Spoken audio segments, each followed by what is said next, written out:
This is Room 301, a podcast ran by digital agency group The Digital Maze.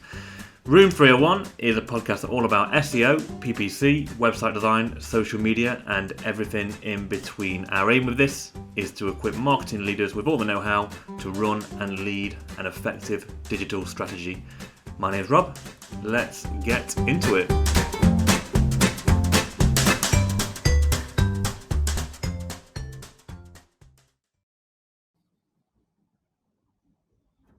This is weird, isn't it? I'm trying not to laugh.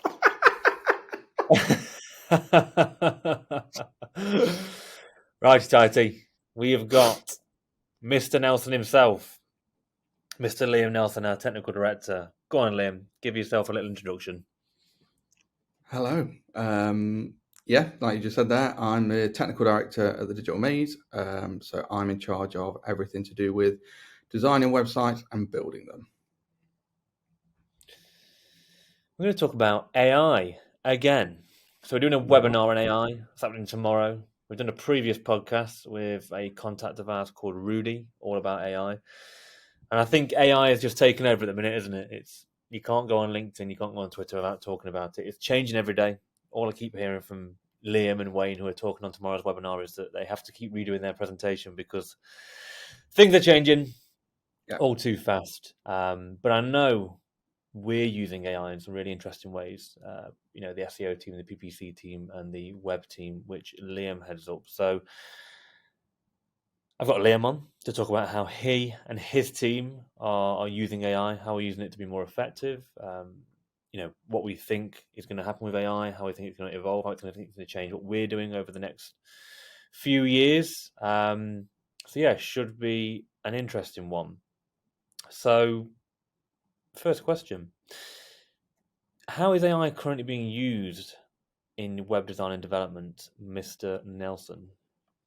So I think generally speaking, I think just going on what you said there, over the past 6 months, AI has just grown and grown and grown, and even more probably over the past 3 weeks. There's been a new tool, a new development, a new drastic change pretty much every day. I think we're doing this on a Wednesday. I think this is the first time where in the past 24 hours there hasn't been anything major been released. Doing the webinar slides has been quite fun because I've had to keep changing over the past couple of weeks. But in the world of web design and development, there are lots of tools out there at the minute that people can use and play around with. I would say a lot of it is at quite an early stage, but they can, in theory, be used across multiple things. So on the design side of things, there's a few tools out there now where you can just put a text command in, it will generate you an image. You can be super specific, whether you want it to be, a cartoon-based image or a realistic photo image taken on a specific lens, and get quite granular with those commands. On sticking with the design side of things, you can use it for, rough layouts of websites. You could ask it to design a website if you want, and it would have a good go, or a few of the tools would have a good go. Whether it's a good-looking website, I suppose, is a subjective comment, an opinion. But you can also use it to analyze websites as well, which I'll come on to in a bit.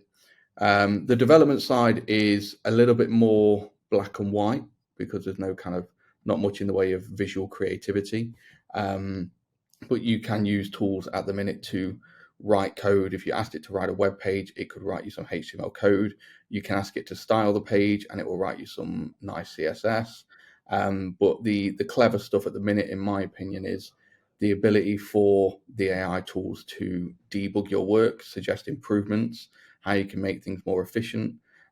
Instead of writing 10 lines of code, it will tell you how you can potentially write it in 3. And it saves a lot of time in the world of developers to kind of go through that debugging process, or even, just trying to get a bit of a starting point. So I suppose to answer the question, really, there are a lot of uses for web design development using a lot of AI tools, and most of them have been announced over the past 2 months, I would say. What sort of impact is that having on our ability to produce websites that we've been doing for sort of 10 years? And obviously the team as well. What sort of impact is it having? It's I suppose that's a hard one to answer because the impact it's having at the minute is you spend time researching one tool and then 3 days later something else comes out. So it's a bit difficult to say, right, we're going to use this particular tool and this is going to integrate into our workflow. And for the next 6 months, it's going to revolutionize it. There's a couple of tools out there, one that GitHub have made, which we have started using. And that particular tool will help you debug your work. So it will read the code that you're writing. If it's wrong, it will give you a solid answer as to why. And you can also kind of start writing fairly simple functions and it will finish them off for you. So the main benefit at the minute is really around kind of efficiencies and doing things quicker by using AI than not using AI. Yeah, but doing things quicker is great. That means we're more effective, more efficient. We get through work quicker, increases profitability. So, from a marketing point of view, whether you're an agency or a marketing manager, if you can do things faster without reducing quality, then that's really a win-win, isn't it? So, what type of tools are you looking at using? So, I know from my interactions with some of the designers and developers we employ here, so we're using Cluify, for example, being one of the Mid-Journey, ChatGPT. Obviously, what sort of tools are you guys using, and how are those being applied? How are they helping you? Yeah, well, I mean, Big question. you've just reeled off a few of them. So on the design side of things, the design team here are predominantly using two types of AI. One is to create images. So a lot of the time when we are designing websites, we use things like Shutterstock or Adobe Stock to get photos. And some of the times, obviously, design team can spend quite a lot of time trying to find the perfect image, which is going to make their design look a load better. This is obviously in the instance where the client's not provided us any images yet. So tools like Mid-Journey is probably the most popular one at the minute. So Mid-Journey is based on another OpenAI. The image generator. Yes. So that is one tool that you can write any command in, and it will generate you an image or 4 images of similar styles. And it's all about how clever your command is to get the right output. So the design team here have been using them for presentations. So again, instead of spending time going through the stock image sites to find the kind of image you want to drop in, you can use Mid-Journey to pop a command in, and it will spit out kind of 4 images that you can choose from, and you can iterate that onto an extent, and eventually it will give you a decent-ish image, which you can obviously put in your presentation, but also in the kind of the designs that we're doing. We are starting to use them there just to give the client a bit of an idea about this is more of the style of image we're looking for. So that's where it's helping on the design front. And then you mentioned Cluify there. So obviously, people should be aware of things like Hotjar, MS Clarity, tools that you install on a website. It will analyze user behavior. It will create heat maps and tell you what things are being clicked on and what things aren't being clicked on. There's a few tools out there now which can do that by being trained on thousands of data points. One is made by 3M called VAS. Another one's Cluify. There's a few more out there. One's called iQuant. And what this allows us to do is upload an image. So usually the image of a homepage or a section on a product page, and it will run that analysis as if you were running Hotjar on the site for a month or so. So that's a really powerful tool for us. It allows the designers to kind of almost check their homework and make sure that the call to actions are in the right place, the contrast of the page is drawing the right attention from the user. And we can do that a number of times really until we're happy. So that one doesn't necessarily speed up the workflow. It actually probably extends it a little bit, but it improves the end result. So we know that when we send that design to a client, we know we've obviously designed it with our experience and expertise.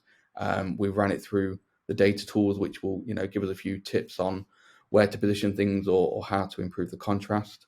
and then we can ship it to the client and know that it is as good as it can be. So that they're the two ones in design, I really. think Cluify, from what I've seen, is really important. Obviously, in the past, and even now, when we're doing a design, it's highly based on a combination of what we know from the customer, what we can get out of them from our questions, our experience. But now we can go on further by attaching actual data and metrics to it by saying, yes, this looks good, this is visually appealing, but actually data is suggesting that it's going to be effective and it's going to work for your goal as well. But that goal, Yeah. checking out on an e-commerce site or generating a lead generator site. So that's been really useful in sales situations to really prove that we can we can do what we say we can do effectively. And just following on from that as well, it kind of helps us reduce the feedback process. So I don't know if any clients are going to listen to this, but one thing that can delay a project and does delay a project is when clients have a specific thing that they want in mind, which we might not necessarily agree with. We don't think it's going to benefit the website itself. It can kind of really help us say, well, by doing this, you're reducing the clarity of the page. So you're actually gonna make things worse, and then we can have a conversation about it. So it definitely helps on that side as well. Cool. So I'm trying to keep up the best I can with AI. I like to think I'm in the know. Google, I don't know, OpenAI, so on and so forth. Who are the leading players in your eyes in the industry? So obviously, again, just to rewind, the past 2 months, I would say there's been a lot of kind of smaller startups that have appeared out of nowhere with a certain AI tool to do a certain thing.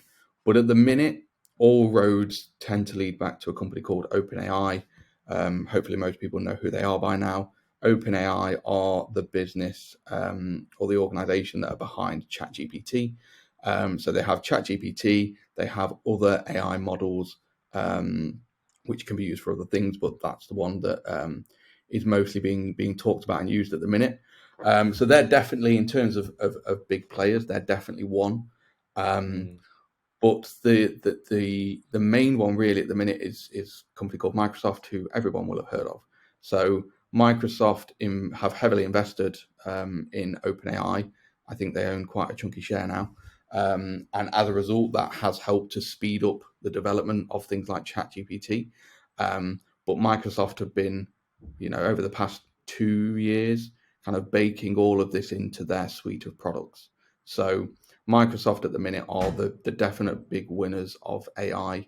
A lot of these startups that are popping up are all using either OpenAI's API to kind of get the information from the system, or using Microsoft's API to again do the same result, really.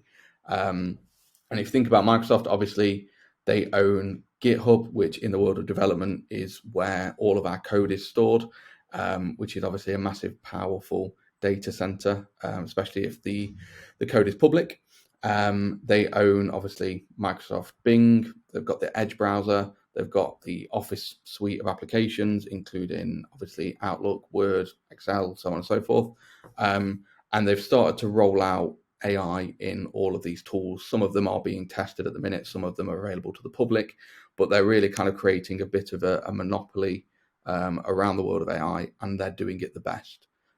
So ultimately, their game was, we're going to give OpenAI billions of dollars. They're going to do all this work in the background. We're going to help them. And when they're ready, we're going to roll it out to everything and try and get, as much market share as possible. On the flip side of that, you can say that Google, who you would think would kind of excel at this, have not done a very good job at all. I'm sure people listening to this will have heard about Bard and how bad it is in comparison to the likes of ChatGPT and Bing Chat. It's very, very junior in comparison to those other tools, and at the minute they just look a bit silly. They've tried and starting to roll it out into the Google Workspace stuff, but effectively they're rolling out the same AI that is in Bard, which is not that great. And then I'll say the other company which have kind of popped up a bit lately is Adobe. So they've created their own AI image generator tool, which goes kind of one step further. It will, it's a bit of a designer's dream. You can create certain brushes based on images and do all kinds of fancy things. So that looks pretty decent. And obviously, Adobe own lots of other tools: Photoshop, Illustrator, InDesign. So it'll be interesting to see where they go next. There might be quite a few announcements with them coming up. They also own Magento, which is obviously an e-commerce web development framework. So again, it's going to be interesting to see what they do with that. So at the minute, Microsoft, in my opinion, are kind of winning at this by quite a way. Google have got a lot of work to do, but then you have got people like Adobe kind of coming through with good developments at the minute. What about Apple? Where are they? I feel like I've been biased towards Apple for many years. I've never really touched a Microsoft product for a long, long time. It's an Now it feels interesting one. like over the next couple of years, we might all be going back to Microsoft. Yeah, I'm thinking about it at the minute. So for context, our whole at TDM, everything's Google. Google Workspace, Gmail, Google Apps, everything like that. So challenge on my brain at the minute is do we need to think about moving to more of a Microsoft ecosystem in the future? But we'll give it a bit more time first. Yeah, not sure on that's out of the it just yet. Yeah, obviously on the Apple front, so they're keeping, from what I've seen, their cards very close to their chest on this. On one hand, obviously Google also own Android, so if they decide to roll any additional AI to Android at the minute, it'd be quite bad. So I don't think Apple are going to be worried about that. You know, it's a conspiracy theory, but who's to say that Apple don't team up with Microsoft in some way, shape, or form to leverage the benefits of OpenAI? It's probably a bit unlikely, but who knows? The stuff I've seen on Apple is people seem to be chatting about their own AI, which they're going to roll out to Apple, obviously iPhones and their devices. But that would be more of a kind of a closed circuit AI tool, and would also almost be everyone's kind of personal assistant. So the benefit of Apple is obviously they preach privacy. A lot of the risk with AI is you're feeding it a lot of data. Some people will be feeding it personal data, which will just be stored in the ecosystem. Whereas Apple might go down the route of a private-based AI, which is, you can tailor it to your needs, and it will learn more about you, and it will almost become a bit of a personal assistant. But this is all just, things that have been chatted about on Twitter and Reddit. Who knows? But I think in June they've got their developer conference, so I think we'll probably learn a bit more about where they're heading then. With all these tools, how are we as a business deciding which ones to use and which ones not to use? I mean, I wouldn't say I get hugely involved in any area of the business, but I sort of see it from a distance and whatnot, and I can see the different bits and pieces that we're using, but I'm not really involved in why we choose certain products and services over others. So, any insight into that? Yeah, I mean, I can give my personal insight and approach to this, I guess. So it's the same with anything. Obviously, in the world of tech, whether it be design, development, there are always kind of new shiny tools that come out over the years. Like shiny. So 10 years ago, WordPress was the new shiny thing that was up and coming. But at the time, there were other things out there, and people were like, if we pivot and go straight into this WordPress ecosystem, is it going to be a good thing, or is it going to die in 2 years' time? And there have been many content management systems that have popped up and disappeared 2 years later because they've just not got traction. I think Shopify is a great example of this. So 5-6 years ago, it was quite a junior platform. 2 years ago, it started to get quite a bit noisier in the e-commerce framework world.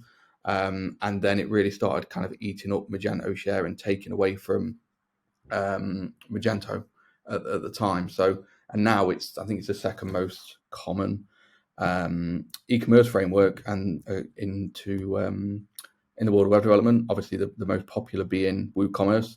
But yeah, so Shopify is one that 2 years ago, if you'd have jumped on the Shopify train, you'd probably be in a good place now. If you didn't, then you need to play a bit of catch up. So in the world of AI, it's quite similar, really. So there's all of these tools that are popping out at the minute, and you've almost got to do a lot of research on what these tools do, how they're going to benefit you, and almost think into the future about what's going to still exist in 12 months' time and what's not. So in the world of ChatGPT, for example, one of the things they announced last week was the ability to do plugins. So you can plug in websites using their API, and you can ask it to book you a table at a restaurant, and it would use a service through a plugin to book you a table at a particular restaurant. So there's all these things that are up and coming at the minute. I think the main thing is AI is only going to grow and get more intelligent over time and get better. So if you were to say, right, we need to use AI right now, I would definitely be analyzing the Microsoft landscape and just keeping an eye on Google. But I think it's still a little bit too early to say, right, Google, they've messed up big time. They're obviously not going to disappear, but they might lose market share. Let's go into the Microsoft world. I think it's a bit too early for that, but in 3 to 6 months' time, that you're probably going to have a better idea about where things are going to head up over the next 2 years. If that answers your question, it was a bit, around the asses. No, it does. That definitely answers it. I'm trying to think how it can be used elsewhere as well. Yeah, I think realistically, you've just got to think and research what's out there. Think about what you do as a business right now and where these current tools can help, and do a bit of research into the company that's behind it, because a lot of these startups will be making a tool that someone like OpenAI will just buy them to save them a bit of time in development. So yeah, you just got to think about what's going to be what you think you need, and then look at all the tools that exist and go with what you think is the best one. No, makes sense. Makes sense. It sounds like we're doing a pretty good job as an agency in keeping ourselves ahead of the curve. I know we certainly are in the web development side of things, and I think we've been doing it for a long, long time on the SEO side as well.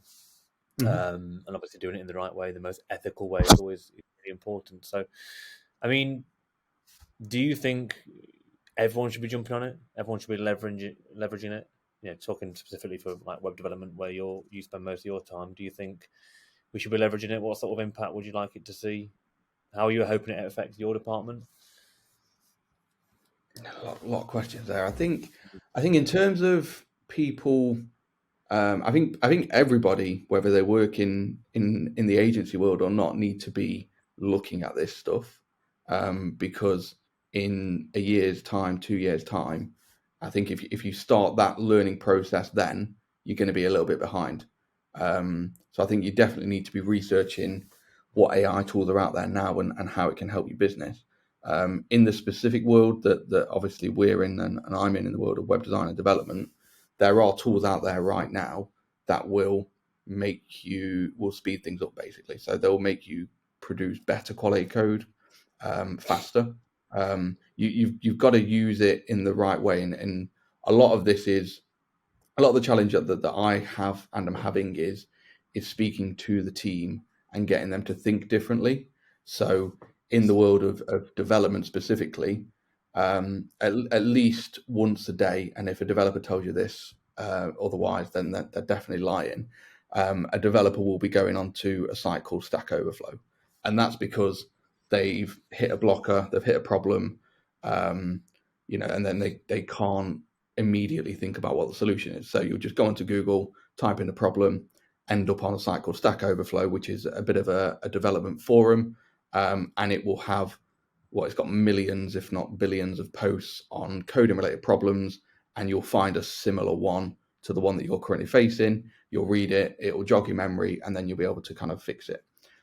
Whereas if you throw a tool like ChatGPT into the mix, you can talk to it and just say, this is the problem I've got, this is what I'm coding in, can you help me, tell me why this is not working, or can you tell me what the best starting code is going to be? And it will do it a lot faster than you trawling through the internet looking for looking through forums, looking for solutions. So that's Is a it big actually, one. does it really help? So yes, it is. Again, a lot of what I've learned with AI is you've got to think about what you're asking it to do. So you can't be too generic, because if you're too generic on the input, the output's going to be generic and probably not help you. When I've personally used it, so I suppose to be honest, the problems I've asked it to help me solve have never given me 100% of. I've never been able to copy and paste that segment of code that it said is the answer to my problem. Never been able to copy and paste it in without making an amendment. But did it save me a hell of a lot of time by doing 80% of the work for me? Absolutely. So particularly on debugging issues, and if you need to start writing something, it will do a lot of the initial legwork for you. So even to the point, if we're writing a search query on a WordPress website that's got custom taxonomies, you could sit and write that and it'd probably take you an hour, or you could just say to a tool like ChatGPT, this is what I need to write about. Give it probably 3 sentences of information, which will take you 3-4 minutes to do, and it will give you that kind of initial 50 lines of code or whatever it is that you need, which will save you a lot of brain power, thinking time, and trial and error. And then you've almost just got to finish that last 20% off. And that's not for every single piece of code. That's just usually when you're stuck on something, basically. So you've got a problem, you've tried all the usual things, it's still not working, or you need to do something slightly differently and you can't remember exactly how to do this particular function because the last time you did it was 6 months ago. So again, you could go trawling through a site that we did something similar on 6 months ago and then going, right, okay, yeah, that's kind of right. I'll get that bit of code, I'll put it in, I'll amend it. And again, that could take you 2, 3, 4 hours. Or again, you could use an AI tool to give you that more specific starting point. So that for me is the big development in the world of web development. But the big challenge is the kind of the human behavior, because for 10, 15 years, that is the process of, I'm stuck, I've asked someone for help, they're either busy or they can't remember how to fix this particular problem. I'm going to go to the internet, I'm going to research, I'm going to try this, that doesn't work, I'm going to try something else, that doesn't work. Whereas obviously AI can help streamline that process. Feels like, particularly in a marketing capacity or where we're concerned, it almost feels like an extra pair of hands. It always needs a human element to it. You always need to glance your eyes over it. You can't take what these systems say as gospel. Absolutely, but it not. can certainly save you time. You can almost feel like a little assistant, and I think that's our attitude towards it throughout the business. Really, is use it to our advantage, but it's not safe to just take what it does or what it says and run with it. And that really brings me on to the next question in terms of the sort of ethical concerns around it. I know, particularly when I've spoken to the SEO guys, there is a risk here that people spin up thousands of blog posts just that AI are going to spit out, and then most, a lot of websites just become full of rubbish. But that's on the SEO side. What for you? What sort of ethical concerns have you got around AI in particular? Yeah, I think like you just said there, obviously the ethical side of it is, and the content side is not one where I'm obviously involved in day to day. But if AI is used to generate all of the content on the internet, then it's going to be a very generic place. So again, from that side of things, it is a starting tool. Something, if you're blocked on something or you can't think about writing an article, it'll give you an outline. Again, in the world of development, I think the thing that concerns me is with something like ChatGPT, if we've got a client that's got a very specific function, maybe got some confidential API keys in there or something like that, and you just end up throwing this code into the machine, it's something that concerns me about what's happening with that. And same if a business is, if there's a data based business out there that it needs an AI tool to help analyze something, you're going to have to give ChatGPT or similar your data set for it to be able to do what you want it to do, which at the minute I think would be quite a risky thing to do because we don't know what's being used with that data. Obviously, ChatGPT in particular is taking that data and learning from it. The tool that we are using at the minute, which has got a big release coming up in the next month, is something called GitHub Copilot. And it's probably worth noting on the back of something you previously said, all of Microsoft tools usually have the word Copilot in there. So the idea behind all of this at the minute is AI is to be used as something to help you, whether it be writing content, writing a presentation, solving a coding problem, writing some code that you need, helping you to integrate with an API, creating you an image. It's all around to help you do your job quicker. And GitHub Copilot has multiple benefits. So one, it's GitHub. So there are thousands, if not millions, of public repositories out there of people that have written projects and said this is open source, and it's out there for anyone to see. So GitHub can use that as part of its data set to learn how certain frameworks are written, but it can also, because it's owned by Microsoft, it has access to OpenAI and ChatGPT. So that is a really useful tool, ultimately to solve issues and help you write code, and it's baked into the developer's software. So instead of going to a separate website to like ChatGPT to put all this information in, it's already there for you, which is a massive thing. And I think that obviously the concern I have is access to certain bits of data and things like that. So that's probably it for the development side at the minute. And then obviously the other thing right now is obviously the image generation side of things, and copyright and things like that is all a very big grey area right now.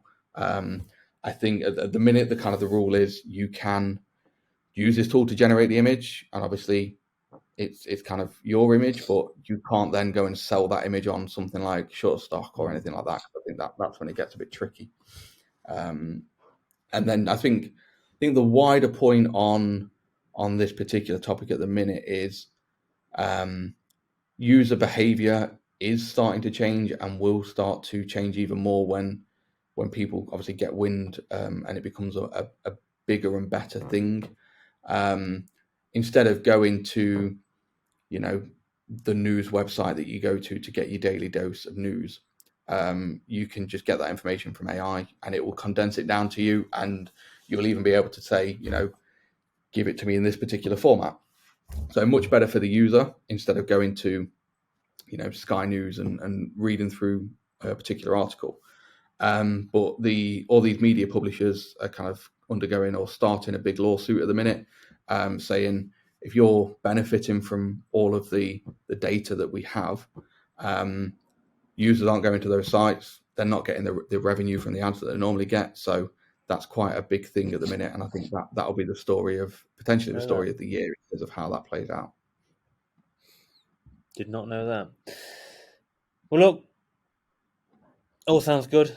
It certainly sounds like we're leveraging it in the right ways, and I'm glad that we are staying ahead of the curve. And I've definitely seen some really good stuff from the tech team that's leveraged AI, particularly on the design side, Mr. Walsh, so on and so forth. And it's helping us speed up, be more efficient, which is having a big impact on the business. And I know other areas of the business are doing that as well. So what does the future hold, in your view, in regards to AI? If you could predict what you'll be using in the next 12 months, talk to me. 12 months, I think we'll have a tool like GitHub Copilot in all of the developers' windows, and I think it will probably increase efficiency 30 to 40%. I think on the design side, it's trickier. It might get better at that starting point of a layout of a website to help the designers kind of improve their speed. I think the analysis side will definitely improve. So I think in the next 12 months, I think the tools that are out there now are just going to get better, more reliable, and give you better results. I think it's more in like 5 years' time. I think that's when we'll probably be in a very different world to what we're in right now. And obviously, like, anything can happen between now and then. But yeah, I think my main advice would be for anyone to start looking at what's out there, thinking about how they can improve their current workflow, their current teams and business, and go from there, really. Just like that. The automatic lights have gone off. Well, look, Oh, I appreciate you being on. It's good to hear more about how we're using it. I think it's really important that, especially in marketing, you stay ahead of the curve, and we use it more and more. I'd like to see us use it more and more, how we can use it in the best possible ways to ensure that we're offering the best service. And hopefully any sort of marketing managers, marketing directors out there leading teams of marketeers have learned a thing or two in regards to how they could use AI for their marketing, for their web development teams, and so on. Because as I said earlier, if you can do something slightly quicker with a helping hand, but without reducing the quality, then everybody is a winner. So thank you, Liam. We shall see you again, hopefully in a couple of weeks. Not you, but the podcast. See you again soon.